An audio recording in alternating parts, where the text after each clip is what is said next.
word wealth and riches, it is crazy to me that he uses those words, which are like literally, he's using a word that's for money, that's for possessions. And he's saying the wealth that God holds is grace. Again, I mentioned this last week. I grew up in a way of like, do, work harder. By the way, there's a saying in the back of the room in the corner. It's called grace. And if you can't figure it out on your own, you can go pick it up at the end. And that is not God's work in your and my life. His grace. He is so rich in grace. He is so wealthy in grace for you and me. I think you and I need to grab a hold of the truth that His grace never runs out. God's grace never runs out. It'll never run out. It's always enough. Always enough. Now, here's some things that I've heard over the years as a pastor. Well, Brandon, I really like that New Testament God, but the Old Testament one, man, I'd say he seemed a little bit more mean. He seemed angry all the time. I'm not sure about that Old Testament God. I really like that New Testament one where it's all about grace, you know. I thought, man, I don't know what Old Testament you were reading. Because the Old Testament God's the same as the one in the New Testament, and He is full and rich of grace. His grace has been being poured out over His people. Remember, we looked at the explanation of grace, His unmerited favor. It's actually an action. It's an action that He puts into our lives. In that grace, from the very beginning of time, God has been acting out and pouring out His grace. He's always had enough. He's always had. When you look through the Old Testament, from the very beginning with Adam and Eve, you see His grace. Immediately, when their first sin is taking place, you see Him respond with grace. I love the Bible. I love the Bible, especially the more mature I get in my Christian faith, because I realize the Bible is one story put together with 66 different books that point to one person. His name is Jesus. I love the Bible. I love the Bible because the story of the Bible is about Jesus. It isn't about any human. It's not even about you and me. I've heard people say, well, man, yeah, I feel like the Bible's a story. It's my story. No, it's not. It's Jesus' story about what He has done for you and me. These names could change and interchange and be different. We could find different names to throw in there. We could put your names and my name's in there. There was only one person that this story is about. His name is Jesus. It's always been about Him. And so I can look at this and go, all these people are just like me. They screwed up over and over and over and over again, and God continued to meet them with His grace. Adam and Eve, immediately, God's response was grace. You've got Abraham, right? Abraham. Oh my goodness, this guy was so messed up. And yet God chose him and continued to pour out His grace time and time again. He tried to take God's plan and do it in His own ways. He tried. Hey, you are called to be the father of many nations where your descendants will outnumber the stars that you see in the sky. Okay, how are we going to do that? I'm getting too old. Sarah's getting too old. How are we going to do this? I'll take Hagar. We'll do it through her. Maybe that's how it will happen. She's younger. She can get pregnant. I'll do it my way. God said no. But God didn't say no, like, nah, I'm done with you now. Now we're moving on. Now I got to go pick somebody else because this dude messed it up. No, He said, no, I'll give you grace. I'm not finished with you. I'll give you grace. Right? You got Jacob. Oh my gosh, his name says it alone. He's a deceiver, a trickster. God says, I can use that guy. When we were doing our Christmas series, we read through the genealogy of Jesus. You know what the genealogy of Jesus tells us? He used anybody and everybody. No matter how bad you've messed it up. He uses a guy like Moses, whose anger can't even get out of his way. And He continues to pour grace. The conversation he has with Moses by the burning bush, like Moses is coming up with every single excuse he could come up with. And God is still like, bro, you're not getting a picture. I've chosen you. I'm using you. One of my favorite Old Testament biblical characters, his name is David, King David. I love King David. King David was known as a man after God's own heart. And if you've been in church for more than a couple of years, you would know probably his story and how he completely screwed it up. By lusting over a woman named Bathsheba, sleeping with her, impregnating her, and to cover it up, murdered her husband. This is the guy known after God's own heart. Why? Because of his grace. Because of his grace, it is always enough. He's got plenty of grace to go around. I love how Paul, every one of his letters starts and ends with grace. We see it in Ephesians. Chapter 1, verse 2. This is his greeting. And in every single letter, he greets in something sort of this way. It's close to this, but it's always using at least one of these words. It's the word grace. May God our Father and the Lord Jesus Christ give you grace and peace. He starts out his letters by saying, I want you to experience the grace that God has for you. And he closes his letters like he does in Ephesians 6, verse 24, where he says, may God's grace be eternally upon all who love our Lord Jesus Christ. There is a version of that greeting and that ending with all of Paul's letters. Peter as well, with the two letters that we have in the New Testament that he wrote, as well talks about the grace that he wants us to receive. He even uses a word, I hope you grow in the knowledge of the grace that God has for you and for me. This is a big deal. And God is like, I'll never run out of grace. I've got enough for the beginning. I've got enough for the end. I've got enough for everything in between. God's grace never runs out. And the second truth for us this morning is that God never stops using his grace on us. He never stops. He never stops. It's a continual pouring out upon your life and my life. God never says to his kids, that's enough, no more grace for you. You know how we do with our kids, right? And they keep wanting that snack, eating those goldfish, little 2-3-year-old, you know. They just keep putting their hands in, just keep eating. And you go, no, that's enough. No more for you. I think some of us are afraid that God will say that to us someday about his grace, and it will never come. He will never stop pouring out grace upon you and me, his kids, his sons, his daughters. It doesn't run out. He doesn't stop using his grace on us. Why? Because we're united with Jesus. We're united with Jesus. We read that verse. It said we are clothed. We put on a new covering, and his name is Jesus. And so because of that, because we are united with Jesus, the grace never runs out. He never stops using his grace on you and me. And I know right now some of us are going, but Brandon, I've lived so long and I've always struggled with this, or I've never been able to overcome that, and I keep feeling like I'm messing up over and over again. Whatever it may be, I understand the feeling, the thought process. I get that. Been there many times in my life thinking, God, it has to have run out by now. You have to have gotten to a place where you just say, that's all. I can't use any more on you. That day will never come. He never stops using his grace on us. One of my absolute favorite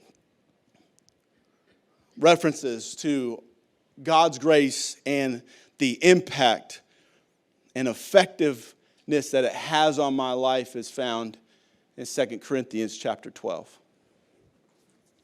2 Corinthians chapter 12. What's going on in this part of life for Paul, the apostle, is he's being challenged by other leaders that are saying, hey, Paul shouldn't be an apostle. Paul, he's not qualified. He's not doing enough to be known as an apostle. We think you should follow our leadership, our teaching, and forget Paul. Paul's hearing these rumors. Somebody is letting him know this is taking place in the church in Corinth. And Paul responds by listen, like if anybody had a place to boast, I could boast. What I've gone through in my life has been witness enough that God is using me and has placed me in the position as an apostle over the church. But we find ourselves in a place where there's something that has taken place in his life and I think is vital and important for you and me to see today. Verse 7, he says, so to keep me from becoming proud. Some of your translations may say the word conceited. That Greek word that we've translated into proud or conceited means to exalt oneself. To keep me from letting my head get too big and exalting myself. This is what has taken place in my life. I was given a thorn in my flesh. I was given a thorn in my flesh. A messenger from Satan to torment me. And he says again, to keep me from getting to a place where I will exalt myself, from becoming proud, from becoming conceited. As I was studying this, basically the thorn, through scholars believe that the best way to define what he's talking about here is that it is a constant reminder to Paul of his weakness. It's a constant reminder for him that he by himself is weak. They say, these biblical scholars that I was reading say that it's interesting because I was thinking, okay, because we asked the question, like, what is the thorn then? Here's how we work as humans. We want to know what the thorn is. Why? Because we want to know if that's like what we deal with. Paul says, hey, Romans chapter 7, man, I keep doing what I know I shouldn't do.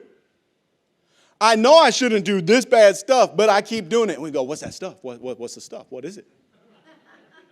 Because we want to know if that's, well, do I deal with that stuff? Like, I've had conversations with buddies of mine. What do you think that stuff? It's got to be what we deal with, right? We're always trying to, or no. Sometimes we're in the place of like, well, I probably don't deal with what Paul's dealing with, right? So we look at this and we go, a thorn in the flesh. What's the thorn, Paul? Do I have a thorn? Yes, you do. What is it? Even biblical scholars can't come to a definitive answer of what it is. They through their time, there are so many explanations that it could be the thorn in his flesh could be anything from ranging from incessant temptation, some believe. Could be a temptation over and over and over again that will not leave him. Could be, these are words from people that are a lot smarter than me, so these aren't my words. I would never talk like this, but this is what they say. Incessant temptation, dogged opponents. He's got opponents that just keep coming after him. And there's, like the haters. He's got a bunch of haters. They're constantly after him, right? This is a word, chronic, I don't even know how to say this, maladies. I look at my wife. Did I say it right? Yes. It's funny that God wanted me to be a public speaker because English is not my strong suit. Chronic maladies such as possibly malaria, migraine headaches, epilepsy. People believed it possibly could be those things. What could his thorn be? Some even believe that it was a disability in speech. We're trying to figure this out because we want to know, like, well, do I have a thorn? Is that my thorn?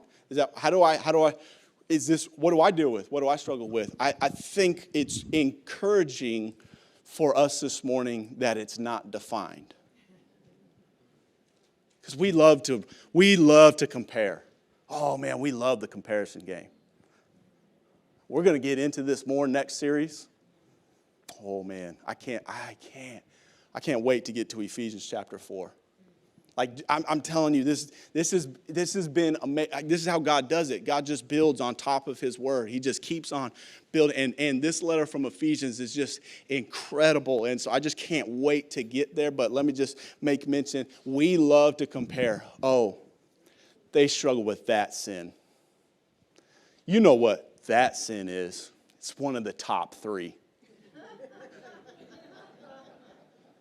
We want to know his thorn because we want to know, like, is it, well, like, if it was just, what kind of temptations? Was he tempted with one of the small sins like gossip or jealousy? One of those small ones that the Bible tells us makes God want to throw up. Or is it one of the big sins, right? The big ones. We want to compare. We want to relate. Is it my problem? I think it is so encouraging this morning that it is not defined, that we can just realize we all have a thorn.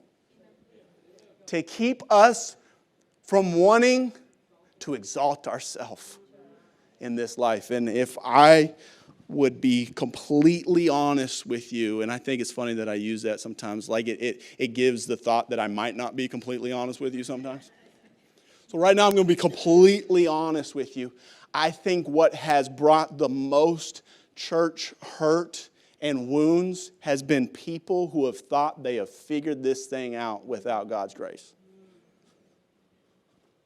I'm talking to some of you even recently about my heart and desire to have a recovery program at our church someday. What I understand the most is a program called Celebrate Recovery. You know what I love about going to Celebrate Recovery? When you walk in, everybody that walks in knows they're messed up and isn't trying to cover it up. We're all here for the same reason. Problem is, we come on Sunday mornings, some of us know we're messed up, and we try to act like we're not. That word hypocrite comes a lot when you hear people talk about why they don't like the church. Hypocrite is actually a theatrical, something used in drama back in the day. Back in the day, they didn't have changing rooms like we do now. Like most of their plays were done out in the open. And so they did not have the ability to go and change their costume or what they're wearing and all that kind of stuff. And so they would do more than one role usually. And so what they would have would be multiple masks on their face for the role that they are playing. And they would have multiple so that they could quickly go to the side, take off a mask, and come play a different role. The problem is we're too many times as Christians thinking it was grace, only by grace that I've been saved, but now that I'm saved, it's me that makes this work. And we have this mask on saying, I am my own Savior. I'm the one that makes me righteous. I'm the one that makes me holy. Excuse me? Can we just be okay? Can this be a safe place on a Sunday morning for all of us to walk in here and go, man, I'm messed up. And I don't even have to try to hide it anymore. Are you messed up? Yeah, I'm messed up. Are you messed up? Yeah, I'm messed up. Hey, we're all messed up. The great thing about the cross is that it leveled the playing field for everybody. We're all on one level, the messed up level. So we have a thorn, a constant reminder of our weakness to keep us from becoming proud. Paul says in verse 8, 3 different times I begged the Lord to take it away. My first thought was, only 3, Paul? I've asked the Lord more than 3. But each time, his heavenly Father, Almighty God, responded to him, my grace is all you need. my grace, my unmerited favor that I put action to and pouring it onto your life is all you need. That word need means that it is sufficient for you. Some of your translations will say, my grace is sufficient, meaning I am satisfied. I am now content. Paul's saying, because of God's grace being poured on my life, I can now be satisfied in my weakness. I can now be content in my weakness. Why? Because God says, my power works best in weakness.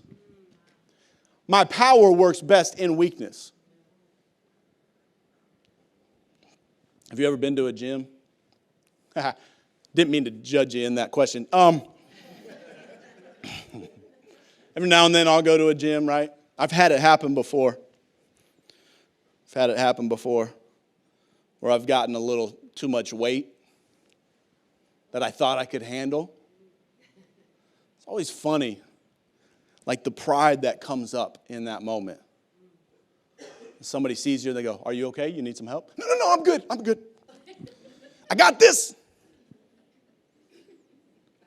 I'm good and strong, man. I'm strong. I think it, so I am. Not from the Bible anyways. And we think we can push this, and God's just saying, all right, keep struggling. All right, keep trying on your own. Okay. My grace is sufficient, by the way. It's all you need. My power that it surpasses anything that you and I could even perceive or understand. It works best when you allow yourself to be weak. Works best when that thorn's getting you. It works best when you realize how messed up you and I truly are.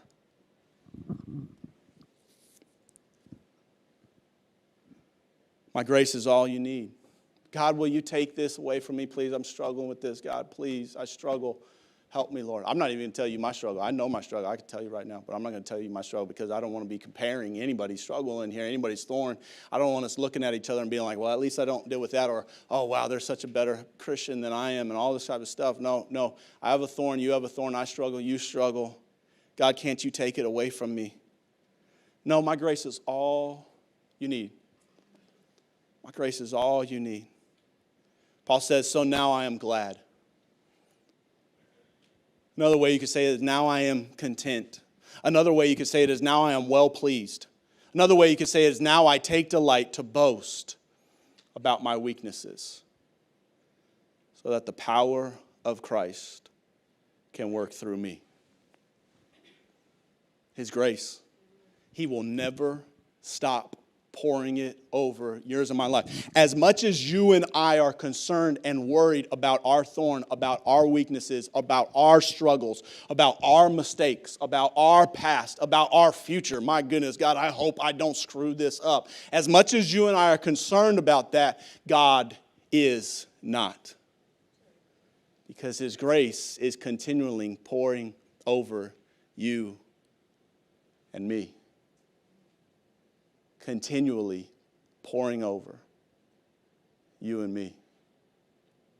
I want to close with this story that I think is just, I think this is so easy for you and me to relate this personally to our lives. I asked Raphael to come up and play the keys because I wanted to sound really dramatic and like get everybody's attention. I wanted to sound, more spiritual in this moment. So I said, Raphael, come help me. I want to talk about a guy who failed miserably. In fact, I think I can make a pretty good argument. He failed worse than anybody else has failed in the history of the world. His name is Peter. And after Peter failed, what he did after, even after he heard that Jesus was raised to life, even after he had seen Jesus face to face, after Jesus' resurrection, Peter decided, man, I'm not worthy enough for Jesus to use me anymore. I don't know what to do. I'm going to go back to what I used to do. I'm going to go fish again. I know Jesus called me to be a fisher of men, but I think I've screwed that up too bad. So I'm going to go back to fishing fish. Find Peter in John chapter 21. This is such an interesting story because John's the only one that tells this story. I'm so grateful that he did. Because I think this is how Jesus meets every single one of us. I'm going to go through this quick, Larry, so I might skip over some stuff, but just hang with me. Starting in verse 1, Jesus says, appeared again to some disciples beside the Sea of Galilee. What had happened was several disciples that were there. There's 7 of them that they talk about. Simon Peter being one. There's Thomas, Nathaniel, sons of Zebedee, which is James and John, and then 2 others that John decided were not worth mentioning. Simon Peter says, hey, I'm going fishing. I don't know what else to do. Totally screwed this up. I denied Jesus 3 times. Denied that I even knew him. Some of you would say, well, yeah, but he wasn't Judas. Judas that was the worst. Yeah, but Judas didn't tell Jesus, I'll ride and die with you. I'll go to the cross with you, Jesus. That's why I put it there. He talked a big game. 3 times. He denied that he even knew Jesus. So I'm going fishing. These other disciples said, hey, we'll go with you. Went out, caught nothing all night. This has got to be demoralizing to Peter the fisherman. Man, I can't even do what I used to be good at anymore. I didn't catch anything. It says at dawn, verse 4, Jesus standing on the beach. His disciples couldn't see who he was. He calls out to them, hey guys. It's funny that word fellows that the New Living says really is translated kids, children. Hey kiddos. Did you just hear Jesus on the side? Hey kiddos. These guys are like, who's? Hey youngsters. Don't you love it as a grown adult when somebody calls you? Hey kiddo. Caught anything? No. The Bible tells us later they're about 100 yards offshore, so they can easily talk. No. So we'll throw your net on the right side of the boat. You'll get some. I don't know what it was, because it says they couldn't make out who Jesus was. But evidently they were so desperate, they were so demoralized, they were going to take advice from any old stranger that was going to give them some. So they do. Throw it on the other side. This is what's amazing.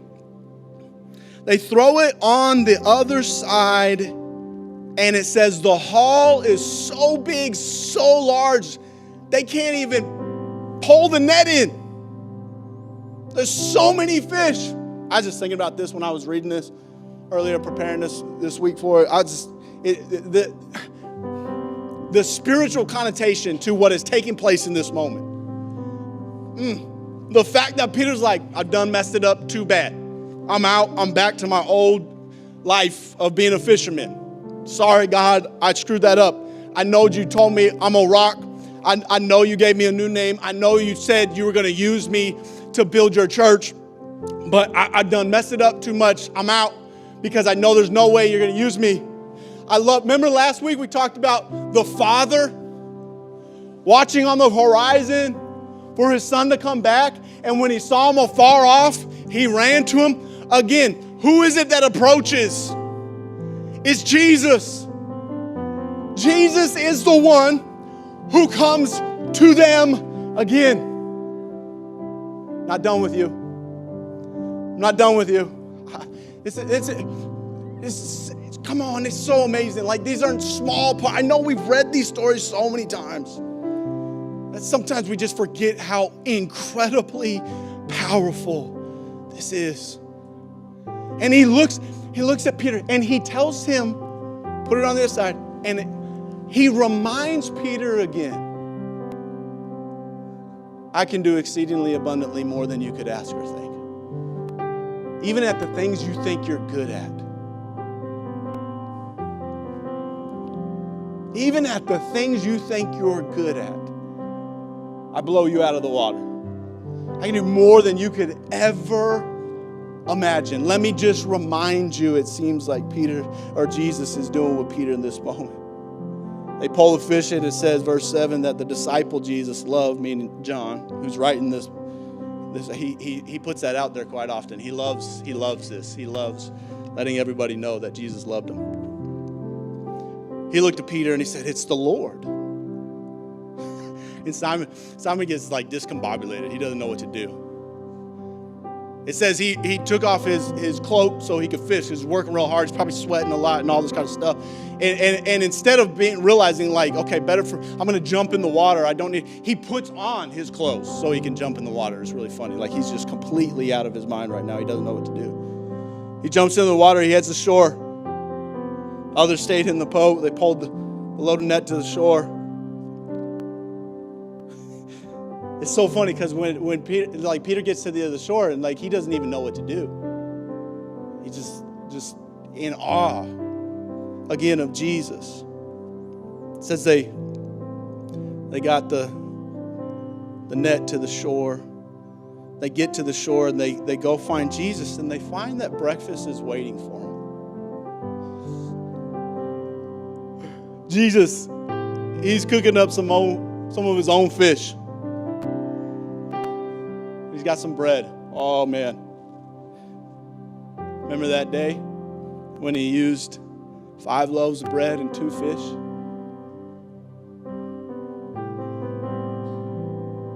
We don't know where he got this fish.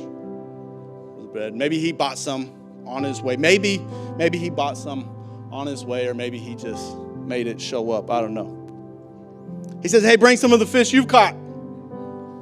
So Simon Peter went back aboard, helped drag the net ashore. John, for some reason, wants to tell us there was 153 large fish. But yet the net hadn't torn.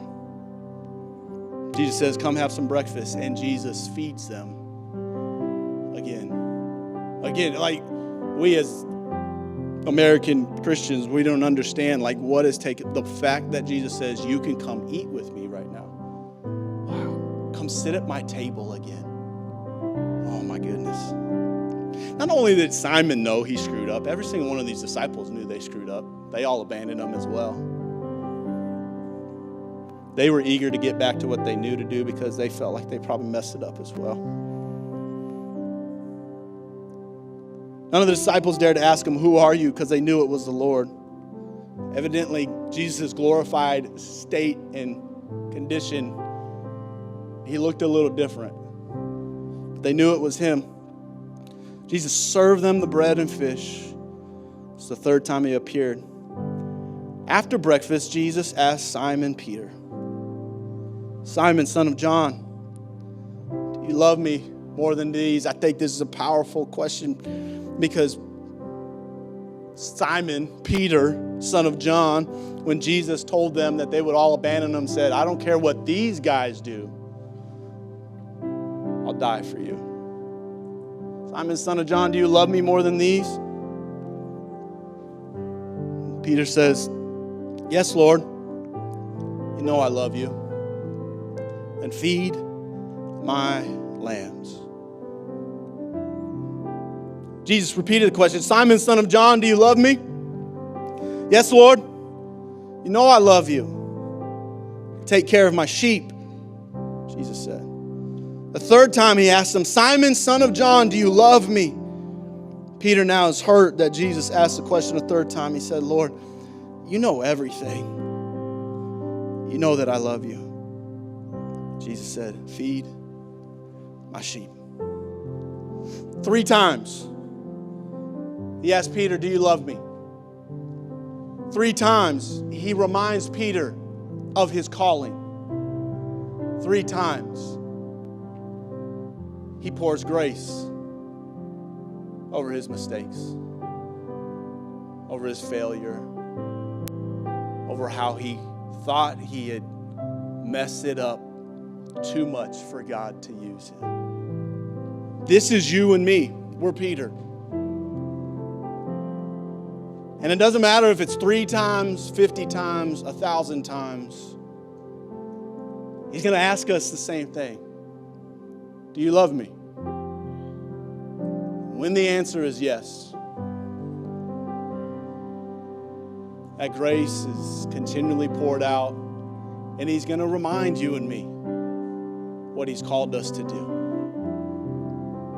what he called us to, what he called us for.